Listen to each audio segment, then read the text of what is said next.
Radio vous écoute.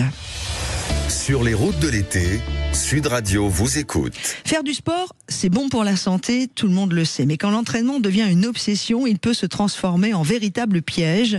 Cette dépendance encore méconnue porte un nom, la bigorexie.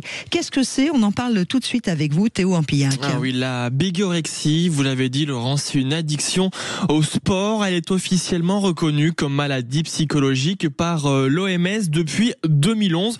Concrètement, elle se traduit par un besoin irrépressible de pratiquer une activité physique jusqu'à en perdre le contrôle. Contrairement à ce qu'on pourrait croire, elle ne touche pas uniquement les sportifs de haut niveau.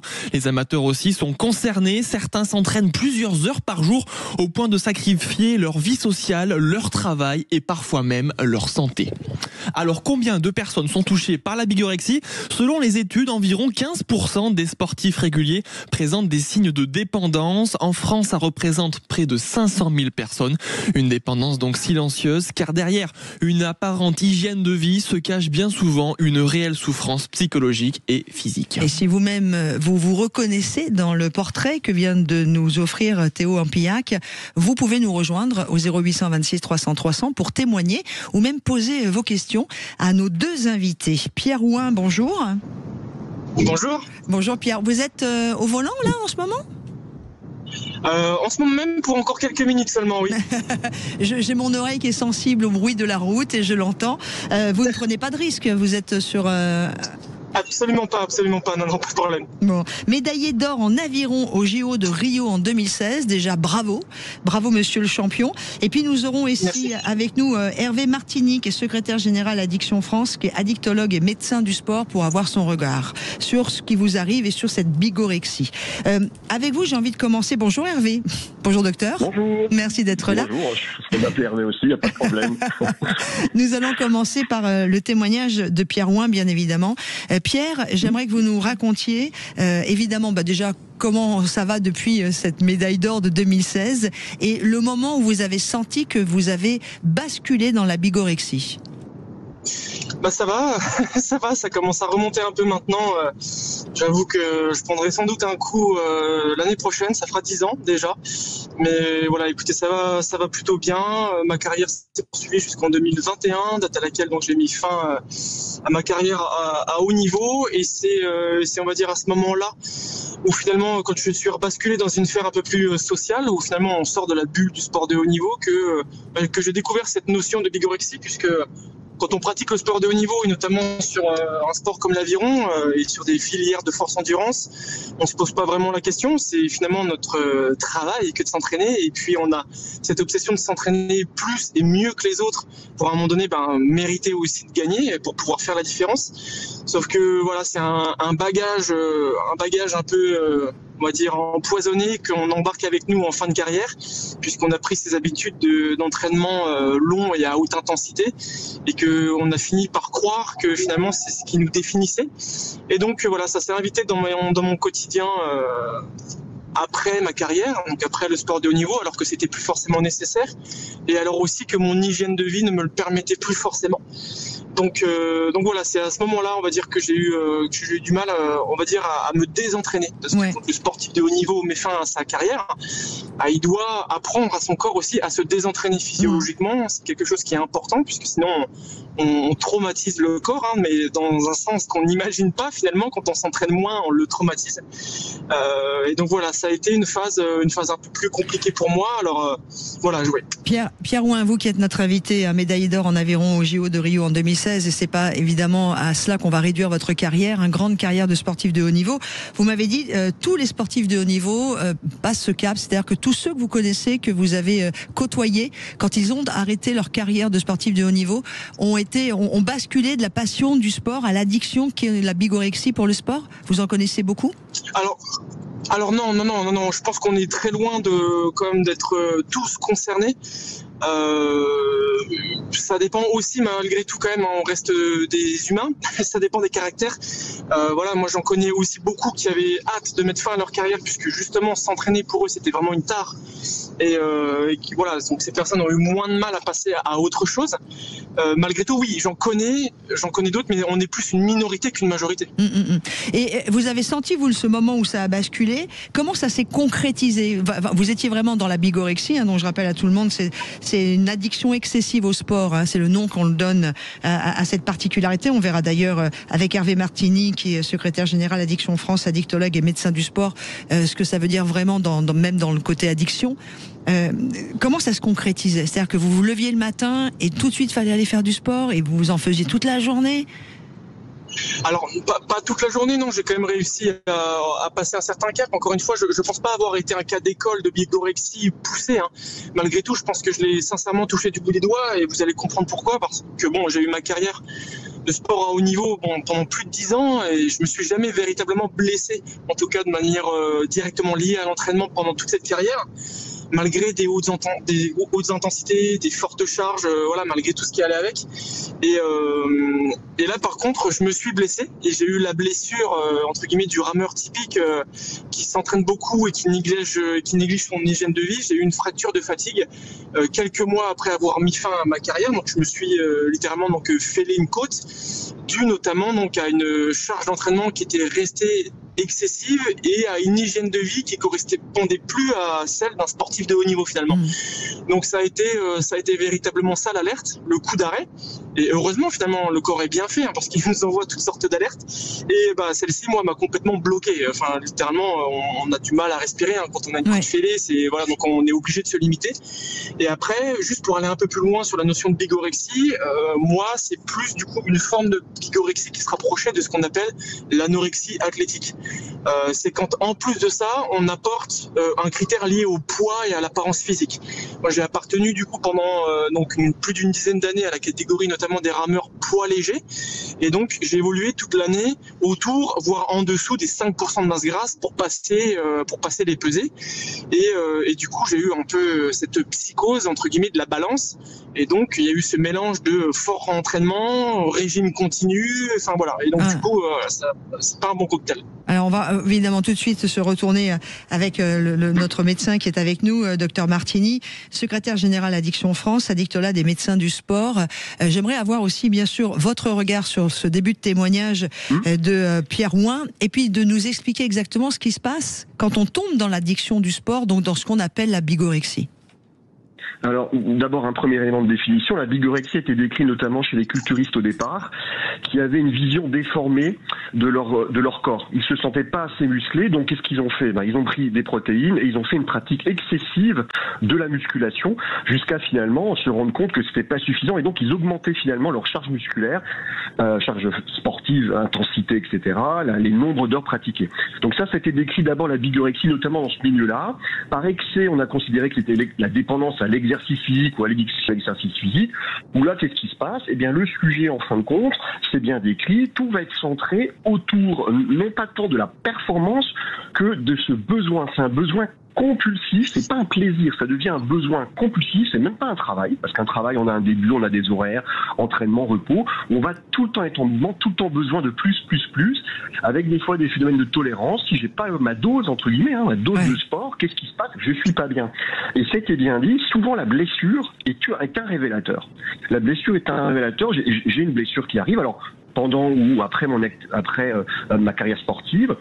Et là, qu'est-ce qui va se passer? Je me rends d'un grand vide, d'un besoin. Je suis irritable, je suis pas bien, je me pose plein de questions, il y a le doute qui s'installe. Et là, on est vraiment sur des éléments, c'est-à-dire que c'est une souffrance, faut pas croire. Effectivement, c'est vécu, et Pierre le dit bien, comme une addiction positive, entre guillemets. Bien sûr. On a une vision critique du corps, super, c'est tout ce qu'on cherche aussi. D'ailleurs, et les puis jeunes socialement, sont très marqués là-dessus. Docteur Martini, sur Sud Radio, socialement, c'est pas du tout répréhendé par le jugement des autres, c'est pas une addiction comme l'alcool ou autre, quoi. Absolument, c'est tout le statut effectivement du sportif, de la personne du culte du corps qui est véhiculé d'ailleurs dans les réseaux sociaux, notamment en direction des plus jeunes qui vont aller vers ces phénomènes de pratique de musculation excessive, etc. Donc effectivement, au niveau neurobiologique, si on revient un peu, on est dans le même mécanisme avec des phénomènes de salience, c'est-à-dire le fait que le sportif a vraiment besoin de perte de contrôle aussi, de besoins compulsifs et d'apaisement. Ça permet un apaisement qu'on va pas forcément retrouver après. C'est important ce que vous dites parce que c'est une addiction à part entière ou on peut le ranger dans le trouble du comportement où vous parliez de l'image corporelle? Vous avez raison, parce qu'en fait, il y a une grosse frontière, et d'ailleurs, Pierre l'explique très bien avec l'aspect de comportement alimentaire qui est perturbé. On va retrouver effectivement aussi des troubles du comportement alimentaire. Il y a certaines études qui montrent que 30% des sportifs de haut niveau, notamment dans des sports où la notion de poids est importante, poids, puissance, force, on va retrouver là des éléments très clairs de troubles du comportement alimentaire. Donc on est finalement actuellement en charnière, puisqu'on va trouver chez pratiquants excessifs de sport, forcément un attachement à la notion de poids. D'accord. Et on va forcément aussi trouver chez des personnes qui ont des troubles du comportement alimentaire, pour réduire leur poids, qu'est-ce qu'ils vont faire? Ils vont aller vers la pratique sportive. L'anorexie, par exemple, chez les jeunes filles, elles sont souvent des filles très actives, parce qu'elles ont besoin, pour contrôler leur poids, de faire une activité physique. Donc on arrive à, est-ce que c'est une addiction primaire, une addiction secondaire? Bon, il y a une grande discussion au niveau clinique en ce moment, de classification, mais en tout cas c'est réel. La pratique excessive de sport peut être un danger pour la santé. Et puis pas que pour la santé, on verra ça aussi avec vous, Hervé Martini, qui est secrétaire général Addiction France, addictologue et médecin du sport sur Sud Radio dans notre rendez-vous. Sud Radio vous écoute pour nos routes de l'été. On revient avec vous, Pierre Ouin, dans quelques instants. Vous qui êtes médaillé d'or en aviron au JO de Rio. Ça, c'est vraiment l'effet marquant, mais vous avez eu beaucoup d'autres médailles par votre carrière. Mais parce que je voudrais qu'on accueille Xavier au 0800 26 300 300. C'est important. Vous pouvez nous rejoindre, puisque vous aussi, vous avez la parole. Sud Radio vous écoute, donc n'hésitez pas. Bonjour Xavier. Bonjour Laurence, bonjour Sud Radio. Merci d'être avec nous. Vous habitez où, vous? J'habite à Floirac, à côté de Bordeaux. Très bien. Et vous avez, me dit Manu, notre standardiste, plein de questions à poser. Racontez-vous déjà. Mais moi, je fais pas mal de sport. Je m'entraîne pour le marathon. J'ai découvert ce sport il y a 1 an. Et c'est génial, je m'éclate. Ça nécessite beaucoup d'entraînement. Donc je me retrouve pas dans la notion de bigorexie, malgré le fait que je m'entraîne beaucoup, tout simplement parce que je pense que ma pratique, qui représente à peu près 6-7 heures par semaine, ça n'empiète pas du tout sur ma vie sociale, ma vie familiale, ma vie professionnelle. Et je pense que c'est ça le critère de l'addiction, c'est le fait qu'on a une pratique ou une consommation qui va nuire aux éléments centraux de la vie, la famille, le travail, notamment. Alors, c'est une bonne question, Xavier. Moi, je me permettrais de dire que quand on est addict à quoi que ce soit, quelque part, on ne se rend même pas compte des conséquences sur notre environnement, et qu'il soit humain ou autre, et que des fois, l'addict même, je ne sais pas ce que vous en pensez, Hervé Martini dit « Moi, tout va bien, ça n'a pas de conséquences alors que ça en a ». Docteur Martini? Quand je veux, oui, c'est souvent la phrase qu'on entend toujours, je gère et j'arrête quand je veux. Alors il a raison de dire qu'effectivement la vie sociale c'est un élément marquant. C'est lorsque tout finalement va être tourné autour du sport. Alors attention, petite nuance, s'il prépare un marathon, il va forcément avoir une phase de préparation athlétique obligatoire. Des gens qui vont faire des Ironman vont forcément sur des périodes courtes, et Pierre pourra le dire, avoir des périodes d'activité physique importante, d'objectifs, etc. pour performer lors de la compétition. Le tout, c'est après de se dire, une fois que la compétition est finie, prévoir une phase de récupération et de repos. Et c'est les addicts, en fin de compte, au sport s'en rendent pas compte, mais ils vont continuer un sur-régime, ils vont continuer à pratiquer toujours et encore. Ne pas avoir le repos, la mise au repos, la récupération physique, c'est aussi un élément clé de la vie du sportif. Et c'est ça qui fait toute la différence. C'est-à-dire que si pendant 3 semaines, j'ai un objectif très clair et je vais forcément faire un peu plus, jusqu'à 20 heures par semaine, c'est pas une notion tellement de quantité d'horaire, de temps, qui est important, mais je vais pratiquer parce que j'ai cet objectif-là. Mais qu'après, finalement, une fois que c'est fini, je vais pouvoir revenir à une vie un peu plus réglée, vie sociale, etc. On n'est pas dans le domaine de l'addiction. Pierre Ouin est notre invité également. Xavier, vous avez une autre question à poser ou non? Tout va bien? Oui, en fait, je voulais poser une dernière question, mais c'était une réflexion, une question que je pose aux personnes dans le bateau et à vous-même. Est-ce qu'on n'est pas dans une société de l'addiction? Parce que là, on parle de l'addiction au sport, mais regardez autour de vous, on a des addictions qui se multiplient dans la société française et dans la société en général. Addiction aux écrans, addiction au sucre, addiction à la drogue, addiction à l'alcool, addiction au sexe, addiction au pouvoir, addiction à l'argent, aux carrières professionnelles. On voit qu'il y a des addictions de toutes sortes qui apparaissent. Est-ce que ces addictions n'ont pas une cause commune? Est-ce qu'on n'a pas une racine commune à toutes ces addictions? Des carences affectives lors de l'enfance, une société de la surperformance, Xavier, une société de la concurrence. Xavier, je suis totalement d'accord avec vous, mais ce que je vous propose, c'est de rester avec nous et on va demander à nos deux invités, autant Pierre Ouin, médaillé d'or en aviron, au JO de Rio en 2016, que Dr Martini, qui est secrétaire général Addiction France, addictologue et médecin du sport, ce qu'il pense de votre réflexion, qui, à mon avis, est très bien arrivé à ce moment de l'émission. Merci d'être l'animateur, troisième animateur de l'émission. C'est une très bonne question. À tout de suite, Xavier. On revient sur les routes de l'été dans Sud Radio vous écoute dans quelques instants. Sur les routes de l'été, Sud Radio vous écoute. Et nous sommes avec vous pour parler ce matin de la bigorexie, ou tout du moins plus exactement l'addiction au sport. Est-ce que vous-même, vous sentez que vous êtes en train de passer le cap du sport passion au sport addiction? Est-ce que vous ne pouvez plus vous en passer? Est-ce que vous êtes fatigué? Est-ce que vous trouvez qu'il y a effectivement peut-être des tendances et des sensations sur votre entourage qui commencent à être un peu critiquées par votre mari, votre femme, votre maman, vos amis, en vous disant t'en fais trop, arrête un peu? N'hésitez pas à venir témoigner ou tout simplement à poser des questions à nos invités. Nous sommes avec Pierre Ouin, qui est médaillé d'or, entre autres, en aviron, un grand sportif, évidemment, de l'aviron, champion olympique, on le rappelle. Et puis, Hervé Martini, secrétaire général Addiction France, addictologue et médecin du sport, qui sont avec nous. Alors, avec vous, docteur Martini, et avec vous, Pierre, tiens, je vais d'abord demander le regard sur ce que vient de nous dire Xavier, qui est avec nous au 0826 300 300. Pierre Xavier dit, est-ce que c'est pas un peu on n'est pas dans une société où il y a beaucoup d'addictions parce qu'on veut toujours aller trop vite, on veut trop travailler, parce que l'ambiance est aussi comme ça. Vous en pensez quoi, vous, Pierre Ouin, vous qui avez pratiquement basculé, même si vous avez réussi grâce à une blessure à pas basculer dans l'addiction totale? Oui, carrément, on peut largement élargir la problématique. Et puis, pour rester centré sur le sport, je crois qu'on peut d'ores et déjà identifier des outils qui peuvent aussi l'expliquer, ou qui, en tout cas, aujourd'hui, exacerbent vraiment l'addiction au sport, sur notamment maintenant les plateformes les deux réseaux sociaux sportifs, pour ne pas citer. Enfin, moi, je suis encore et toujours sur, par exemple, des plateformes comme Strava, par exemple, ce genre de choses qui sont des très bons outils, mais qui, voilà, encore une fois, quand ils sont pas bien utilisés, ou quand ils sont surutilisés, ou quand ils sont détournés, entre guillemets, peuvent devenir, en tout cas des outils qui, en fait, alimentent cette addiction au sport. Après, j'ai cité ça, mais il y en a plein d'autres. Aujourd'hui, toutes les montres connectées et leurs applications s'amusent à nous faire comme si on était des sportifs de haut niveau, notre compte-rendu hebdomadaire, nos minutes passées dans telle zone, les kilomètres cumulés, ce genre de choses. Et puis, dès qu'on a un peu d'appétence pour le sport, il y a des chances qu'on soit un peu compétiteur dans l'âme, et il y a des chances que, du coup, on veuille en faire de plus en plus chaque semaine. Donc, ça m'étonne pas que, du coup, dans ce contexte, il y ait un certain nombre qui tombent dans une certaine forme d'addiction progressive.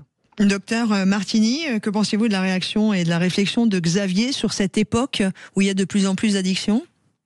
Alors effectivement, on est confronté à beaucoup de sollicitations. L'alcool, bien sûr, le tabac et les addictions comportementales. Ce qu'il faut bien se rendre compte, c'est toujours la conjonction d'un environnement avec la présence de facteurs, on l'a dit, sur l'activité physique et sportive, le développement du sport, le développement des mondes connectés, etc. L'internet aussi qui se développe, le jeu, les écrans, etc. Donc on a des nouveaux, des nouveaux comportements où on n'est pas forcément habitué. On n'a pas eu d'évolution, je dirais, sur le long terme autour de ça. C'est comme le sucre. Si on prend le sucre, au départ, on consommait peu de sucre dans la vie. Il y a 50 000 ans, on consommait peu de sucre. Le sucre est venu d'une invention très récente du 19e siècle. Et donc là, on n'avait pas eu le temps encore de s'habituer. Donc c'est la rencontre d'un environnement, d'un produit ou d'un comportement et d'un individu avec ses fragilités, ses faiblesses. Et là, malheureusement, on est inégaux face à cela. Il y a des personnes qui seront plus enclins de développer une addiction que d'autres. D'autres ont des facteurs de protection, la confiance en soi, le fait de dire non, le fait de pouvoir se rendre compte de la difficulté de cette addiction. Donc on est vraiment inégaux. Après, il y a une voie commune, c'est le système de la récompense qui est profondément ancré en nous, qui permet de nous dire qu'un comportement il est bon pour nous. Simplement, moi, quand je mange du brocoli, je sais que c'est bon, mais je suis rarement d'addiction au brocoli, je vous rassure. Par contre, avec le risque d'alcool, on a plus de risques, et donc là, effectivement, les personnes vont être beaucoup plus réceptives, et la récompense de l'activité physique n'est pas à degré 1, mais à degré fois 100, fois 1000. Ce qui fait, quand un comportement, il vous fait du bien, il vous soulage d'une tension interne, qu'est-ce qu'on fait ? on y retourne. Et on va trouver dans l'environnement des choses qui vont nous aider. C'est la pratique du sport, la pratique d'un travail intensif, et l'alcool et les produits, etc. Merci beaucoup Xavier d'avoir posé cette question au 0826 300 300. Vous, Pierre Houin, vous qui êtes maintenant, je crois, vous êtes, comment on dit, pas président, mais vous travaillez au club aviron de Toul, là où vous avez commencé. D'ailleurs, vous avez été nommé président. Comment vous travaillez cette approche pour les jeunes qui arrivent au club d'aviron dont vous vous occupez ? Je crois que pour le moment, il faut qu'on passe notamment par les jeunes par cette notion de plaisir. La notion de plaisir du sport, avec aussi le fait de bien comprendre une chose, c'est que si on veut être performant, parce qu'à un moment donné la question se pose, même chez les jeunes, c'est notamment au prix d'un certain repos. Il y a la phrase célèbre, le repos fait partie de l'entraînement, et ce qui est intéressant quand on pratique un sport encadré en club, dans le mouvement sportif, avec des éducateurs, avec des entraîneurs, c'est qu'on a un programme d'entraînement. Et vous voyez, moi par exemple, c'est ce qui a fait à un moment donné qu'il y a eu cette alerte de blessure, c'est que je suis sorti du programme d'entraînement fédéral, qui est quand même relativement bien fait, puisqu'il est basé sur des cycles. Donc sur des cycles de haute intensité, des cycles d'entraînement foncier et des cycles de repos. Donc ce qu'on appelle les semaines rouges, les semaines vertes. Et donc du coup, à l'approche d'un événement, à l'approche d'une compétition intense, on a toujours, par exemple et de manière générale, une semaine verte qui précède du coup la compétition, la semaine de la compétition. Et c'est une chose qu'on retrouve plus forcément dans une pratique autonome. Donc dans le cadre du club, c'est encore un peu différent. On a cette chance d'être bien encadré encore une fois et d'apprendre en fait à construire, à véritablement construire la performance et surtout à construire des jeunes hommes et des jeunes femmes pour qu'ils soient bien dans leur peau. Quelles sont les prises en charge qui existent, Dr Martini, vous qui êtes médecin du sport et addictologue également, sur les thérapies comportementales? Est-ce qu'il y a des suivis pluridisciplinaires, bilan psychologie systématique pour tout ce qui est sportif de haut niveau ou pour ceux que vous rencontrez dans l'addiction? Alors effectivement, pour tout ce qui est sport de haut niveau, on a la chance en France d'avoir un écosystème du sport qui est basé à la fois sur des fédérations, sur des clubs, sur des bénévoles, sur des éducateurs qui sont formés, sur des médecins fédéraux. Donc on a une structuration du sport qui permet, avec des consultations quand on est effectivement sportif de haut niveau qui peuvent être régulières auprès des psychologues du sport. On a aussi la reconversion, et Pierre en a bien parlé, la reconversion est importante, c'est un moment clé de l'étape. J'ai été sportif, je suis sportif, j'ai été sportif, donc faire le passage vers une autre vie. Et donc, c'est dans les structures fédérales, il y a des médecins qui se forment, il y a des psychologues du sport qui se forment et qui peuvent effectivement accueillir. Par contre, il y a toute une frange de la population qui n'est pas forcément affiliée à un club, qui va faire de la course à pied, par exemple, pour un marathon, mais qui va s'inscrire juste à la session de marathon en prenant une licence provisoire. Donc, on a ces personnes qui sortent du radar. Donc là, c'est effectivement les médecins du sport, lorsqu'on a une blessure qui va arriver, c'est peut-être à eux de poser la question de l'intensité, de comment le rapport au sport, plus que simplement, au-delà de l'infiltration, au-delà de la physiothérapie qui est mise en place, moi je crois beaucoup aux kinés, aux éducateurs sportifs, aux kinés, qui sont des personnes clés parce qu'elles voient le sportif blessé ou l'amateur blessé sur du long terme. Elle va pouvoir travailler avec lui, discuter et avoir des outils pour repérer finalement des bascules vers cette addiction à l'exercice physique. Ça, ce serait important effectivement de former ces personnes qui sont dans l'ombre souvent du sportif et qui sont les éléments clés du sportif. Alors, il y a une très bonne réaction sur la page Facebook de Sud Radio. Vous savez que j'ai beaucoup de co-animateurs et j'aime beaucoup ça, partager ce moment également. Stéphane qui dit, vous parlez de l'addiction du sport chez les adultes, parlez de l'addiction aussi des enfants et du non-suivi des athlètes enfants et ados. Docteur Martini. Oui, absolument. Oui, alors... Là encore, on a beaucoup, on a dans les CREPS par exemple, effectivement, on a des sports-études, donc on a des éducateurs. Il faut peut-être encore un peu plus les former. Il faut en parler. Je crois qu'il y a un tabou aussi. Je pense que Pierre Houin doit aussi là-dessus. C'est un tabou d'en parler. C'est un tabou de parler. Je suis addict au sport. Que va penser mon coach? Si je lui dis j'arrive plus, j'en peux plus, je suis alors qu'il y a des échéances sportives. Donc il y a aussi ça qu'il faut à mon avis travailler un tout petit peu, le regard qu'on a par rapport à un sportif qui peut être en difficulté. Voilà. Mais effectivement chez les jeunes, alors ceux qui sont dans les clubs sportifs, Pierre Houin l'a dit, on a des éducateurs, il faut les former, il faut essayer. Et il y a une addiction au sport qui peut se développer, des blessures, etc. Mais il y a ceux qui sont pas. On a une augmentation de la fréquence des salles de sport. Alors c'est bien de faire du sport. Je dis alors attention, c'est bien de faire du sport, il faut faire du sport, on n'en fait pas assez. En population générale, il faut bouger, il faut faire de l'exercice physique, c'est obligatoire. Par contre, effectivement, chez les jeunes qui vont en salle, qui vont faire des exercices pas encadrés, dans des salles locaux, qui vont prendre des protéines, là, il y a effectivement un risque. Ça, on l'a vu, on l'a pointé, c'est un développement massif de sportifs de ce niveau-là.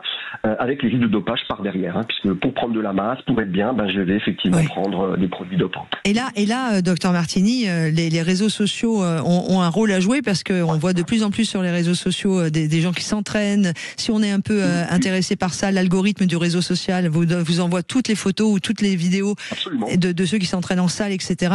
On a de plus en plus avec des gens qui deviennent très minces, très musclés, soi-disant. Enfin, c'est très particulier, danger, quoi. Stimulation sans cesse, hein. Comme vous dites, la plateforme va vous envoyer sans cesse des stimulations. Vous aurez 10, 15, 20, 30 messages de ce type-là. Votre cerveau, alors je rappelle, le cerveau d'un gamin, entre 12 et 25 ans, il est en pleine évolution. Hein. Il crée des réseaux sociaux, il se crée, enfin, quand il se connecte avec le monde qui l'entoure, il progresse. Et donc là, effectivement, il a une vulnérabilité qui est beaucoup plus importante à ce moment-là. Ouais, je voudrais revenir sur ce que vous avez dit qui est important avec vous, Pierre Houin. Vous qui êtes un sportif de haut niveau, on peut parler des JO évidemment de 2016, mais pas seulement. En aviron, on parlait de tabou. Est-ce que oui, vous l'avez senti dans votre milieu, même si aujourd'hui vous n'êtes plus dans le milieu professionnel, enfin tout du moins, si, toujours dans le milieu professionnel, mais de sportifs comme ça? Franchement, pas vraiment. Non, d'accord. Bon, après, encore une fois, c'est un terme que j'ai découvert post-carrière. Donc, pour le coup, vous m'auriez parlé de bigorexie, j'aurais même pas su le définir, c'est un mot que je n'avais jamais entendu en tant que sportif de haut niveau sur liste. Mais c'est vraiment venu après. Après, encore une fois, tabou, je vois pas pourquoi. En tout cas, dans le monde du sport de haut niveau, ce serait tabou parce que on va dire que c'est malheureusement, c'est le mauvais côté de vouloir performer, c'est le mauvais côté de vouloir donner le meilleur de soi-même. Moi, mes raisons étaient louables. Je veux dire, je me suis entraîné bien au-delà du programme fédéral mes dernières années. J'arrivais plus à avoir de pic de forme. Je m'en suis rendu compte a posteriori, mais ça, je le faisais, mais c'était encore une fois pour aller chercher les meilleures performances possibles, pour rendre fiers mes proches. C'était vraiment pour mériter de gagner, quoi. Donc, encore une fois, l'intention est louable et c'est pour ça qu'en ce sens, je pense pas qu'il faille avoir honte ou quoi, mais c'est vrai que par contre, dans la société plus civile, forcément, quand on parle de bigorexie sur, encore une fois, les gens qui sont sur les plateformes, qui comparent leurs entraînements et tout, bon là, ok, c'est vrai que du coup, je pense qu'il peut y avoir un côté un peu plus tabou. C'est vrai que c'est difficile d'en parler parce que, comme on l'a évoqué, ça entraîne aussi une certaine irritabilité. C'est quelque chose dont on a du mal à prendre conscience. Et c'est vrai que ça crée, comme toute drogue, mais ça crée ce côté, dès que j'ai fait ma séance de sport, déjà, je me sens mieux. Mais si je l'ai pas fait, je me sens pas bien. Et donc, du coup, c'est vrai que je pense que dès qu'on a cette déviance-là, ça peut commencer à devenir un peu tabou, oui, dans la société. Après, voilà, pour répondre à votre question, dans le sport de haut niveau, c'est vraiment pas une question qui se pose parce que, encore une fois, c'est naturel. C'est notre taf de s'entraîner 35 heures effectives par semaine. Et si j'arrive à faire 40 heures et que je tiens encore debout à la fin de la semaine, on s'en félicite presque, quoi. J'ai envie de dire. Donc, voilà, c'est encore autre chose. Mais en tout cas, voilà, on voulait, sur Sud Radio vous écoute, en parler aujourd'hui, puisque nous sommes le mardi 26 août et qu'il y a la rentrée qui va arriver avec tous ceux qui vont prendre des bonnes résolutions, dont ceux qui vont se mettre au sport. Donc, avec Dr Martini, avec prudence, ne tombons pas dans l'addiction. Et puis ceux qui, peut-être, se sont reconnus, l'air de rien, sans nous appeler, sans rien, mais faites votre chemin dans votre tête aussi, de décrocher un petit peu et de ne pas passer votre vie en addiction, dans ce qu'on appelle la bigorexie, qui d'ailleurs, pour les joueurs de Scrabble, c'est bien, ça vous fait un nouveau mot pour mettre sur le plateau. Merci beaucoup, Dr Martini. Merci. Secrétaire général Addiction France, addictologue et médecin du sport. Et merci à vous, Pierre Houin, grand sportif de haut niveau, médaillé d'or en aviron au JO de Rio en 2016 et aujourd'hui président du club d'aviron de Toul, d'avoir été avec nous. Je vous embrasse. Avec grand plaisir, merci à vous. Bonheur à vous et belle rentrée à tous. Nous, on continue sur Sud Radio. On reste avec vous. Et dans quelques